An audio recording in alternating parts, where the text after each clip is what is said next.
Let's get right into SNAFU, which I've been listening to. Oh. It is awesome. Thanks. It makes me wonder about you and also the fragility of, our world. Yeah.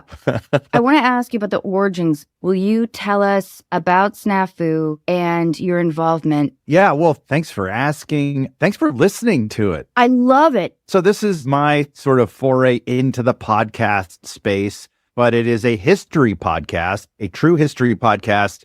But we just tell this story with a little bit of kind of snark and audio collage style, a la Radio Lab or something. So SNAFU is the podcast. This season tells the story of Able Archer 83. And that is this crazy event during the Cold War. So the premise of SNAFU as a podcast is we just talk about history's greatest screw-ups. I enjoyed the SNAFU reference. Would you mind explaining that? Oh, yeah. SNAFU is a military acronym that I think dates back to World War I. It just means situation normal, all fucked up. It's kind of the best. Yeah. It just means like, hey, this is a shitty situation, but isn't it always? Like, this is normal and everything's a mess. My other favorite, of course, is FUBAR. You know what that one means, right? No. FUBAR? Fucked up beyond all recognition.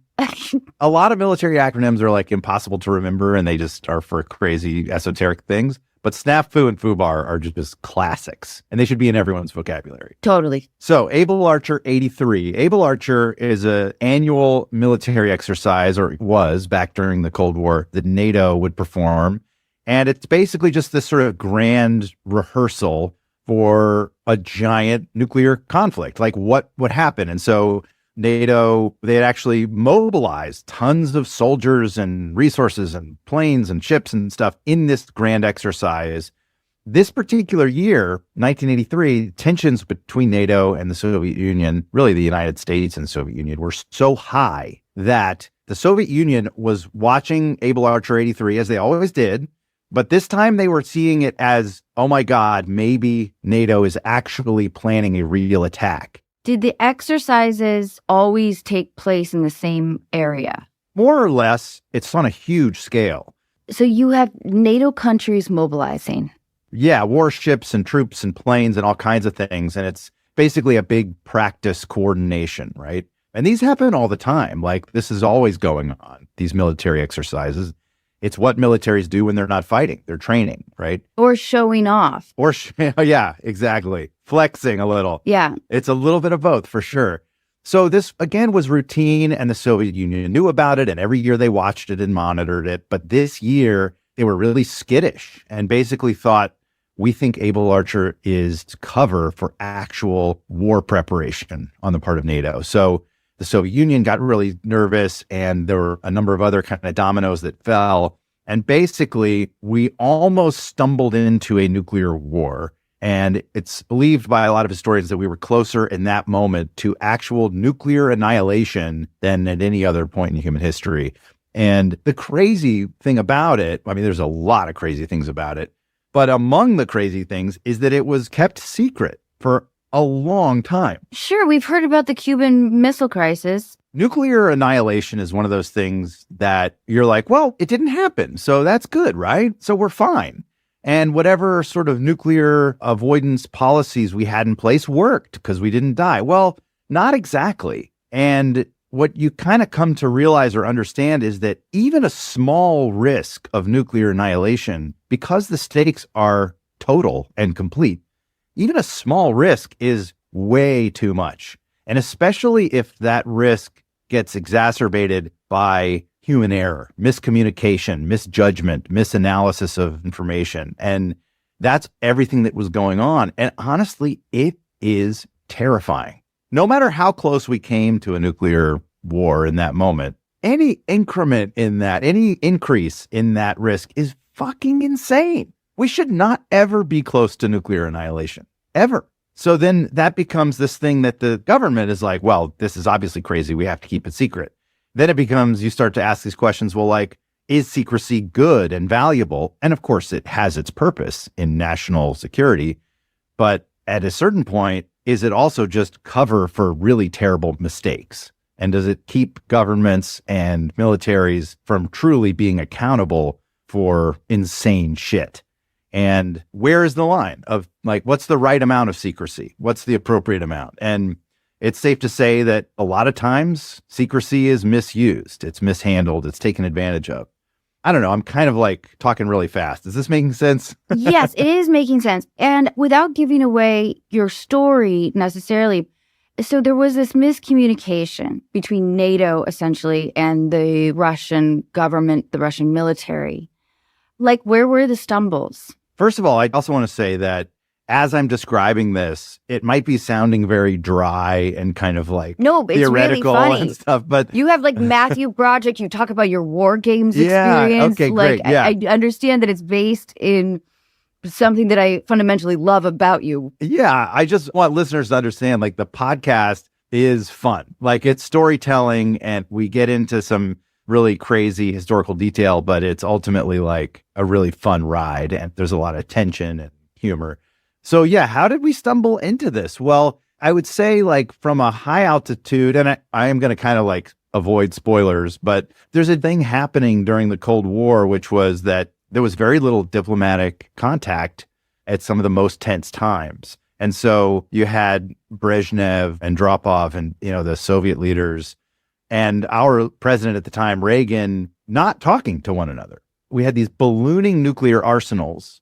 We had the ability to literally blow up the Earth over 50 times or annihilate human civilization 50 times over. God, we are a virus. Yeah. In military terms, they would call that making the rubble bounce, which is such a darkly hilarious term, right? So after the first time you annihilate the Earth and you keep launching missiles. I guess we did it. Look, the rubble's bouncing. How cool is that? Oh, God. So the arsenals were ballooning. There was this bizarre idea that mutually assured destruction, or MAD, as the acronym was, mutually assured destruction kept things calm because anyone who started a war would also die. And that's a very rational approach to an incredibly irrational situation. The building up of doomsday weapons is so irrational. And yet there doesn't seem to be an alternative, or no one could sort of figure out or negotiate what the alternative was. That there was a ton of politics going on at the time. Reagan really had framed himself as this sort of cowboy, tough guy. He was the first to describe the Soviet Union as an evil empire. That was a famous speech that he gave. That ratcheted up tensions. The U.S. was doing a lot of military kind of exercises, flying fighter jets very close to Russian airspace on Russia's east coast over the Pacific Ocean. And that was kind of ratcheting up tension. There was a Korean Airlines airliner that was shot down by a Soviet fighter. That was a very confusing international crisis, right? Like, why did that happen? Clearly, it was like a mistake. And yet maybe they thought it was an American spy plane or spy jet or something. 249 civilians died in this tragic military mistake. So that just created tons of tension. It also created an opportunity for Reagan to kind of like keep casting the Soviets as this evil empire. How dare they shoot down an airliner? All these things are ratcheting up tensions, and there's nothing mitigating the tension.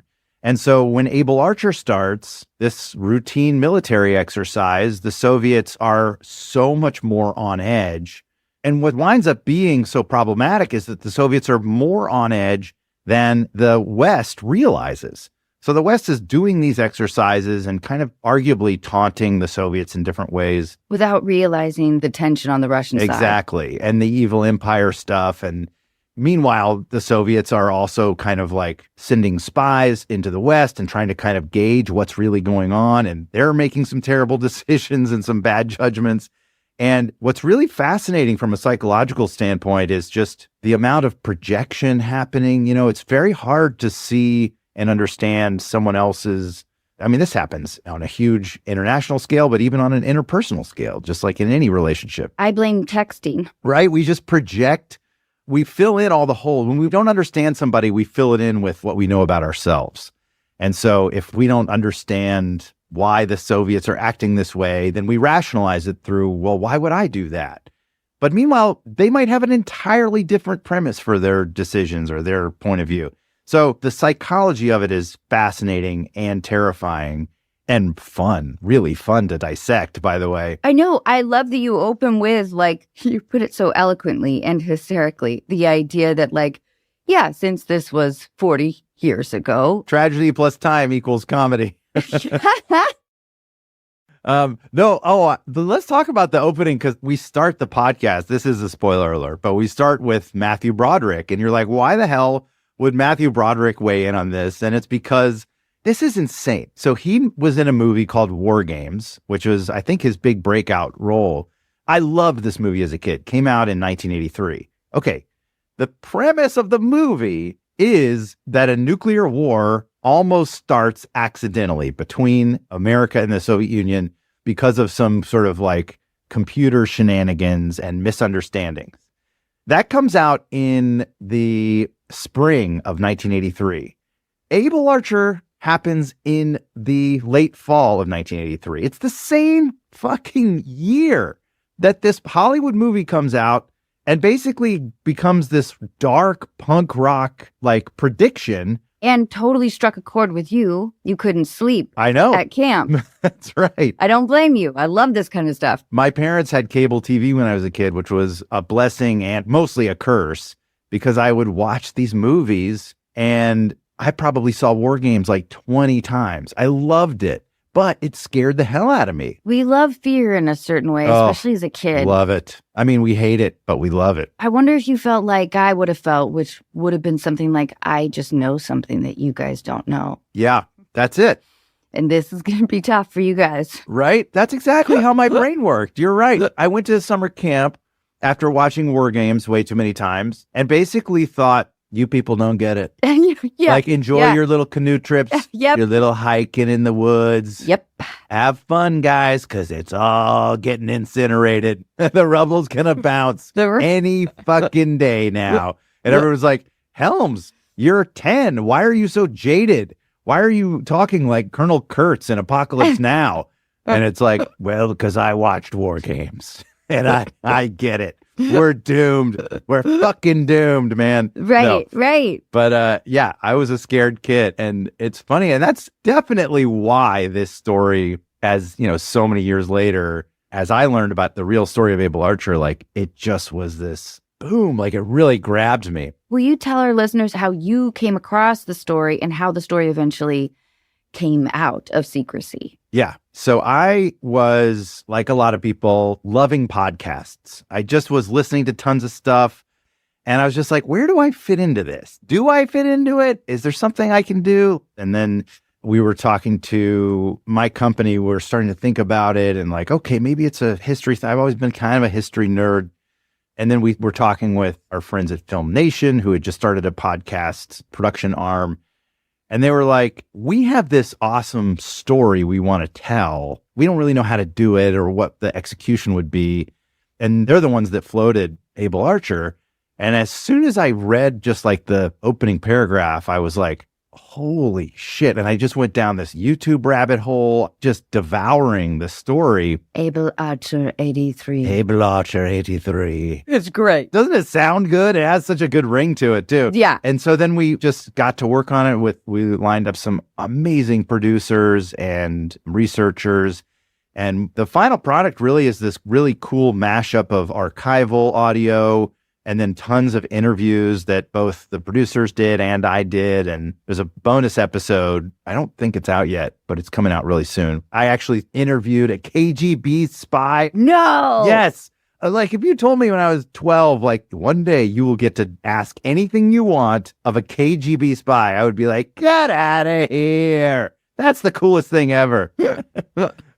Anyway, that's a bonus episode. It's so fun and cool. Jack Barsky is the guy. He's just such a fascinating person. But anyway, that's how I got into it. Now, how did Able Archer kind of break out of secrecy? Well, that's an amazing story on its own. And it really is the work of a couple of very diligent, badass historians who just would not take no for an answer when it came to like classified documents. And they filed FOIAs. A FOIA is the Freedom of Information Act. And that's how you get access to classified documents. If you can demonstrate a public interest in declassifying something, then they have to declassify it. So some historians were like aware of this Able Archer thing, but not sure what it was. And so just really dug in and fought the establishment and got access to it. And that was not that long ago, which is crazy. You know, it's out there now. It's been out for a bunch of years, but it hasn't been known publicly or really understood. And I think if you go on YouTube, you can find a lot of fascinating stuff about it. But just listen to our podcast. I want like 18 more years of this if you're not too exhausted. I want to ask you a few other questions if you don't mind. Anything. Yeah. Hit me. All right.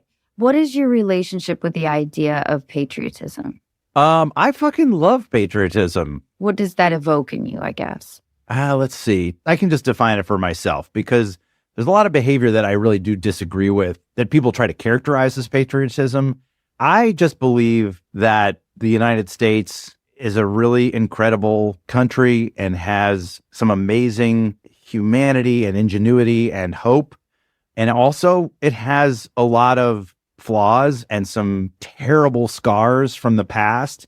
And to me, patriotism is about taking all of that stuff head on and just wanting to be a better country and wanting to do better and be the best that we can be. When I get really frustrated is when people seem to conflate patriotism with just like denying that anything's wrong or denying that we ever did anything wrong. Like that seems insane. Like a blind loyalty. Yeah, no one will tell you that like slavery was great, but there are a lot of people that seem to believe like we just shouldn't talk about it. Why would we talk about it? And that's crazy. Of course we should talk about it. It's one of the greatest injustices in human history. It's right on our soil. It's part of what built America.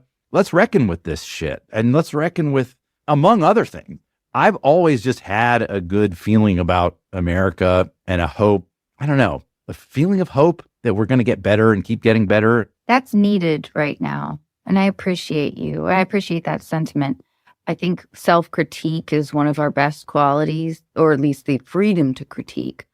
I think a lot about the idea of American identity. Sure. It's hard to not attach our national identity to ourselves in ways that I don't think we examine very carefully. Absolutely. I totally agree. It's like a sports team. Yeah. It's like a ride or die feeling. I think of it a little bit in the way that I think about my own identity, which is to say, man, there's a lot that I don't like, or there's like a lot of things I want to change about myself or do better. And I struggle with those things all the time. And it's hard sometimes, but like we're at our best when we fundamentally love ourselves and give ourselves room to be human and be flawed.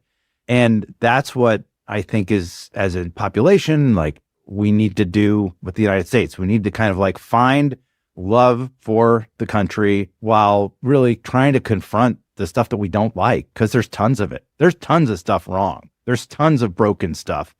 You know, the wealth gap is absolutely insane. Don't get me started on how corporate giving has just destroyed our political system. Like everyone's like, protect democracy. But democracy is so broken right now with the influence of corporate giving. Like repeal Citizens United. Let me just say that. Look up Citizens United. The super PACs, right? Yeah, it's the single biggest thing like threatening our democracy. There was some comedian who said that politicians should wear jumpsuits like NASCAR drivers that just have all the patches with all the donations, whatever companies gave them donations. Wouldn't it be fun to be competing lobbyists? Like, I'm just imagining trying to outrun you in heels down a congressional hallway. Oh my God. Let's write this movie. This sounds actually fun and dark. We'll get Adam McKay to direct it. I love it. This is perfect. How do you think if you went to your high school reunion, your 20th, your 30th, how do you think people would remember you? That's a good question. I think I was kind of middle of the pack. That feels fair. I grade myself as like a C minus, D plus on the social scale. Yeah. I bet you were like B plus, A minus socially. Well, it's funny. I think that most kids always undergrade themselves, right? Like when you observe a group of kids and you're like, oh, what a charming group of kids, or like they seem to be getting along great or whatever. And then if you were to take them aside and be like, how are you feeling about yourself right now? They'd be like, terrible. I do think adolescence is just such a challenging time intrinsically. And I definitely struggled. I had like a lot of just self-doubt, and I don't know if like depression was part of it or what, but I definitely struggled. But I don't think anyone in my high school would say I was like an outlier. I was just, like I said, kind of middle of the pack. Like, oh yeah, good for you, Ed. Yeah. Made it in Hollywood. Yeah. I want to dive into your idea of romance and when you first felt like you were in love, understanding that love shifts throughout the years. All right. I guess I was kind of a late bloomer. I had crushes, but I just didn't know how to navigate those waters. Yeah. When was your first real relationship? I had lots of relationships like through college and stuff, but I think my first real relationship was when I moved to New York right after college and started dating someone. And it was like, we're adults now, and like we have to actually plan things around each other. And it just was such a wake up call. I remember she just kind of like buttonholed me one day and was like, I was like, what are we going to do tonight? And she was like, why do you ask that every day? Like, why don't we ever have a plan? Why don't we ever know? And I was like, I don't know. And it was this thing of like, I guess, yeah, okay. It's when the checklist in life really starts to happen. Yeah. And I had been living a very self-centered life up until that point. You're young, and especially like in college, but I think even more so than normal. And I just was very career focused. I was like super comedy focused. I just wanted to do stand up, which is also a very solitary kind of like self-driven thing. It is. And I just was living in New York, and I started dating this person that I really cared about and thought was incredibly cool and smart and funny. And she was just sort of like, you got to broaden your thinking a little here. Like, you got to think about more than just what's right ahead of you and like what's best for you in any given moment. And she was so right. And it was really like such a wake up call. And I think that was probably the first hard fall of love, like feeling such a new kind of deeper affection for somebody. Did she break up with you? No, I actually ended it because there was just some other aspects of it. We did get past that kind of initial hump. And then it was about maybe not quite 2 years where I just was feeling like other aspects of it were not lining up. And I will say, like, I drove that breakup. And I do think it was the right decision ultimately, but it also broke my heart. Like, I really struggled recovering from that. It was the first time I went to therapy, actually. I remember I was just like out at a bar, drowning my sorrows. And I was like, oh, maybe I'll just talk to this cute girl and she'll like distract me. And she was the one to be like, hey, man, you seem like you're working with something. What's going on with you? And I was like, okay, yeah, I'm going through a breakup.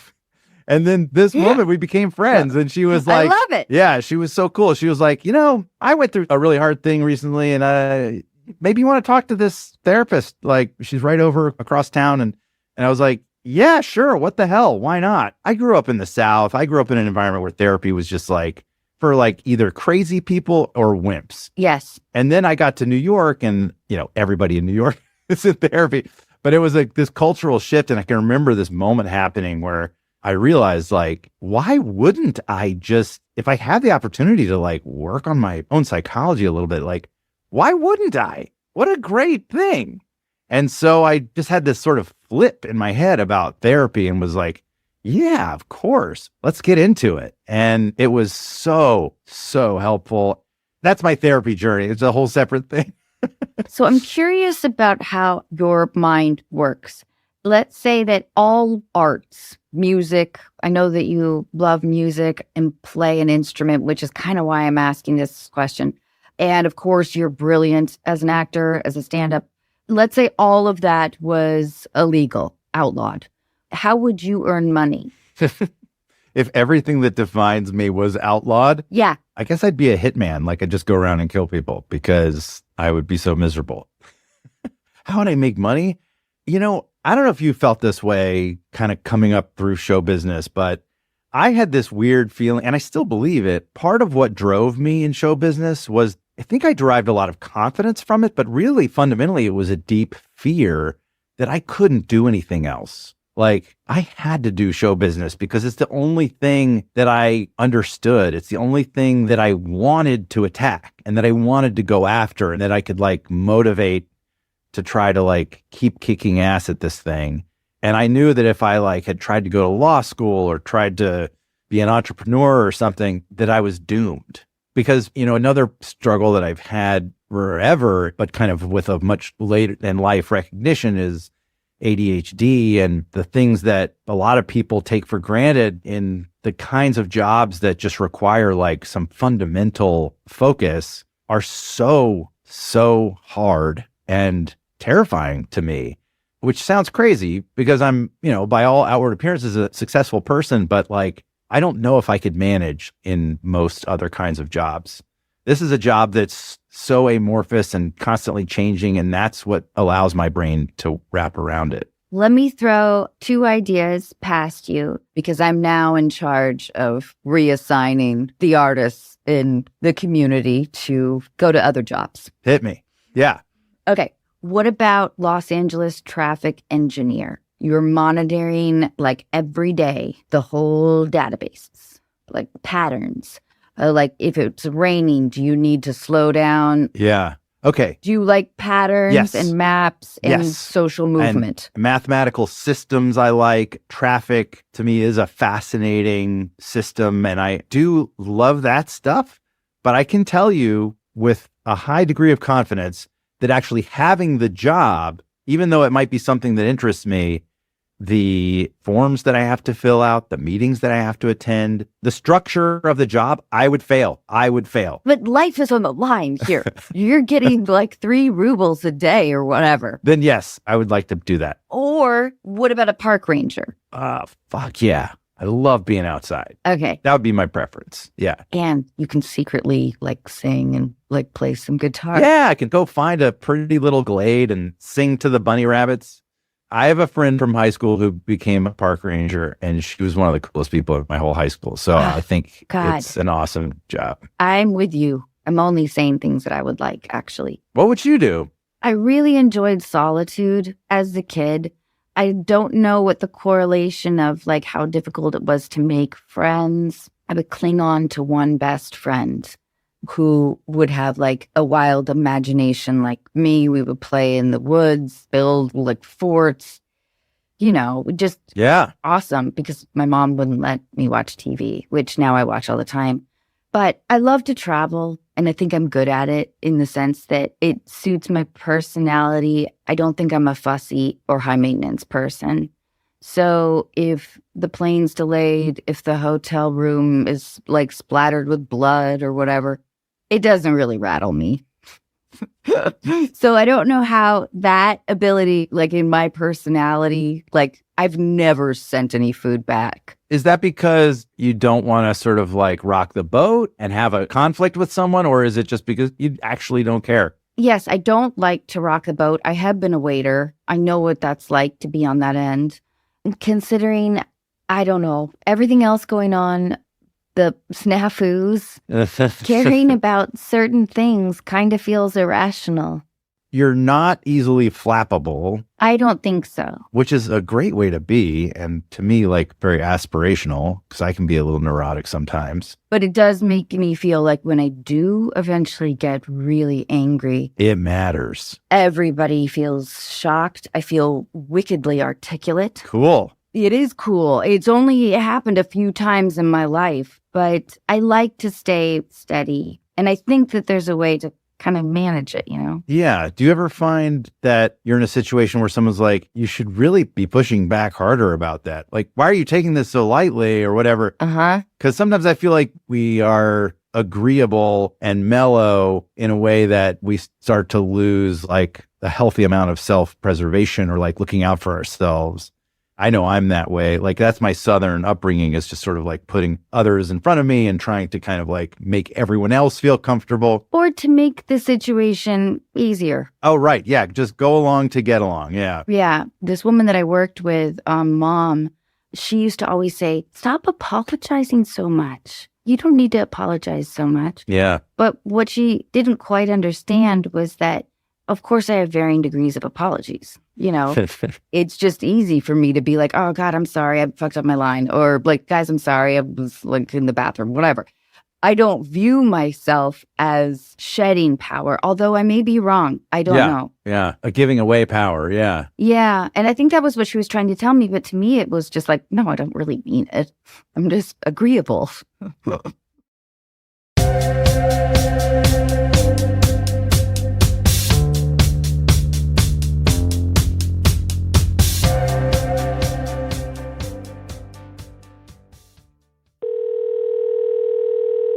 Hi, Amanda. Hi. Hello. I'm here with Ed Helms. Awesome. Amanda, let me tell our listeners, we had talked back in 2021, and I just want to preface that because I'm really honored that you have called back. Yes. So anyway, please do tell us what's going on. Yeah. So, last time we spoke, we talked a lot about my upbringing, and I grew up in a really religious upbringing and placed a lot of like guilt and shame and things on myself that just unnecessary. But I allowed myself to be controlled by people in my life. And I realized after we spoke last time that I was living that situation in my marriage, and it just was really unhealthy. And I don't know if we touched on it last time, but I actually lost a very dear friend in 2019 to domestic violence. And I realized that while what I was going through wasn't what she had gone through, there were parts of that were very similar mentally and emotionally. So I left at the end of last year. You left your husband. I did. I read that in your letter and I felt relieved for you. It was over a decade and was really scary. Sure. Especially because I was very worried about what my parents would think. And we hadn't had a relationship and I didn't take ownership for my part in that. We only lived 20 minutes away and I saw them maybe, 4 or 5 times over the last 7 or 8 years.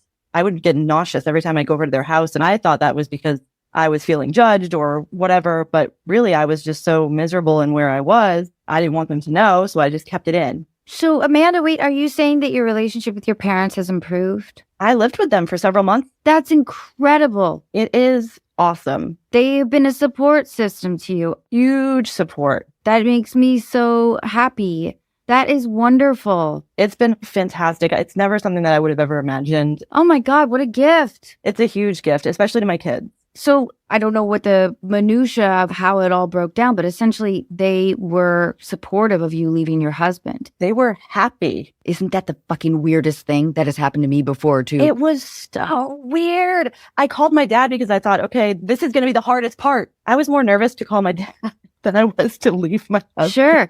Yeah, I know that feeling. Yeah. So I called him and he said, well, come here, like stay here. And the first night that I was there, they were like, this is the most time we've spent with you. And 10 years. They said, look, we know that you've been unhappy. We just didn't know what was going on. And so I just shared everything. And yeah, it's been really great. We have a very open and honest relationship. That is the best news. I thought it was just really impressive when I read that you made the choice to get a divorce. It's hard. It's not linear at all. You seem really happy though.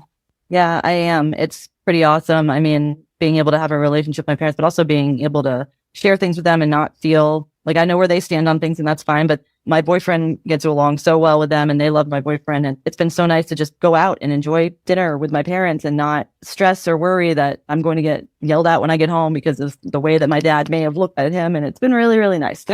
So remind us about the child situation. So I was only married for a couple of months. My first marriage, my parents wanted me to get married because I was pregnant. And so that worked out super well. And so my 14-year-old son, his dad, he lives nearby. And then my daughter is 11. And your 11-year-old is the daughter of? My most recent ex-husband. So 2 dads. Gotcha. Okay. Yeah. So it's been really difficult for her because her grandmother also lived with us. Oh, that's fun for you, Amanda. It was a lot. My ex-husband did actually apologize to me when we were packing up our house before we sold it. And said, I didn't realize until we were packing things how much she took over. And so I appreciated that. Yeah, that's like a crumb. Yeah. That you'll cling on to. That's exactly what my best friend said. And he texted me once too and apologized for being abusive. I said, are you seriously putting this in writing? Yeah, but it's a gift to have an acknowledgement. A lot of people don't always get that. No, and that's what I said too. And she said, but you have to remember this is not, an apology. Oh, I'm so glad you made the decision that you did. Yeah, I am too. Okay, I want to get into this a little bit. briefly sum up the reaction from your ex when you made the decision. Shock. This was not that long ago. Yeah, it was about a year now. So it was shock and awe because I had kept my mouth quiet on all these things that made me so unhappy. Yep. Is he in a relationship? He is. So he had started dating somebody, I think, in April or May. I started dating my boyfriend in May, but he keeps doing this thing where he's telling me what they say in the parenting class. In Texas, they ask you to take a parenting class when you get divorced. It's like an online thing. And so he keeps like quoting certain parts to me. Like I told him that my boyfriend was moving in and obviously, with the kids, that's something I wanted him to be aware of. And he quoted some of the class to me like, oh, well, you really shouldn't be introducing the kids to anybody until it's been at least a year. And, it's only been X amount of months and you're moving with somebody. I'm like, well, thank you for your feedback. But that's when I feel guilty and I feel bad and I feel like I did something. Exactly. You're used to this pattern of control. Yeah. I know like that self-righteous quote back shit. Quoting a state mandated website course feels a little unsubstantial. Much? Yeah. That's not really an authority. I don't know. No, not so much. He wants to make Amanda feel small. At least this is what I'm presuming, Amanda. Like the idea of during this time of chaos, his brain is all scrambled and it's like angry and very justified. That's why it's kind of nice that you got an apology text, I suppose. At least there's some recognition there. Yeah. So about co-parenting, I would really think about like how you want life to look like in 2 years in terms of your relationship with him. And just be patient. And he might be cruel and you may feel overly generous, which you probably do, whether it's like picking up the kids. Maybe he scolds you for the one small thing in the week that slipped. Does that sound familiar? Yeah. I forgot to put my daughter's charger. They have the laptops at school now, so I forgot to put the charger in the backpack and oh boy. This is what I mean. This will dissipate. It really will. It just is going to take another year probably, and a lot of your patience and generosity. And I think you just don't play into it. Yeah. Kind of with anybody. Like, I think your parents are a safe zone, but the problem is when you start to like agitate and review the minutia and all the things that are important, but they become more solidified and real. Yeah. Yeah. You're going to probably experience a lot more of like passive aggressive behavior. Yeah. And then like the confusions, he's wondering why. That's why he apologized to you. You know what I mean? Yeah. Like he's wondering, well, did I? Am I? What am I? And he just hadn't been hearing you ever. He doesn't know how to listen to you. Yeah. I mean, I had no idea that I was so miserable either. And so I wasn't really sharing because I didn't know.